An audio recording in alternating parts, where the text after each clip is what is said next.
এখন দৌড়াতে আসলে অনেকে বলে যে আমরা নাকি শো আপ করতে যাই। আর শো আপ করার যে জিনিসই করাই হোক, মাঠে তো আয় আর মাঠে এসে ঘাম তো ঝরা। দেখো, আমি চাকরির পরীক্ষার কথা বলছি না, নিজের শারীরিক ক্ষমতা বা নিজের শরীর চর্চার জন্যে তো এক্সারসাইজ করা খুবই দরকার। এখন দেখো, এখন 6:10 বেজে গেছে। আজকে আসার কথাই ছিল না, এতটা পরিমাণে কষ্ট হচ্ছে তবু মাঠে আসলাম। মোটিভেশন বলে কিছু হয় না রে, কনসিস্টেন্সি আছে সব থেকে বড়ো। কি আমি যা এতদিনে মানে আমার লাইফে যতটা আমি অভিজ্ঞতা করেছি, সব থেকে বেশি হচ্ছে কনসিস্টেন্সিটাই সব থেকে বড়ো জিনিস।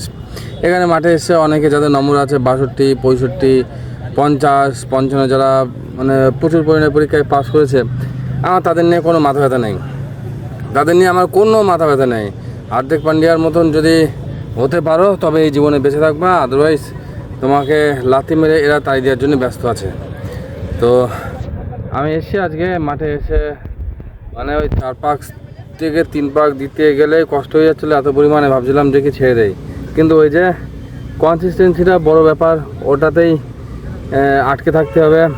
নেই করে তাও 3 কিলোমিটার দৌড়ালাম, মানে আমাদের মাঠে 15 পাক। তো দৌড়ানোর পর প্রচণ্ড কষ্ট হচ্ছে। আমি জানি না যে মানে এত কেন আর কি কষ্ট হওয়ার তো কথা না, আসলে সারাদিনে প্রচুর ওষুধ খাচ্ছি, তো ওষুধ খাওয়ার জন্যে তার জন্য একটা সাইড ইফেক্ট। আর এই কদিনে শরীরের উপর যে অত্যাচার করেছি সত্যি, ওই জন্য বেশি করে মাঠে আসছি যাতে মিস না যাক, সেটাই চিন্তাভাবনা করছি। আমি একাই এসেছিলাম মাঠে, এখানে মাঠে কেউ আসেনি। আমি তোমাদেরকে মাঠের পরিবেশটা দেখাচ্ছি। দেখো, এখন মাঠে কেউ নেই, মানে নেই বলতে মানে আর কি দৌড়ানোর কেউ নেই।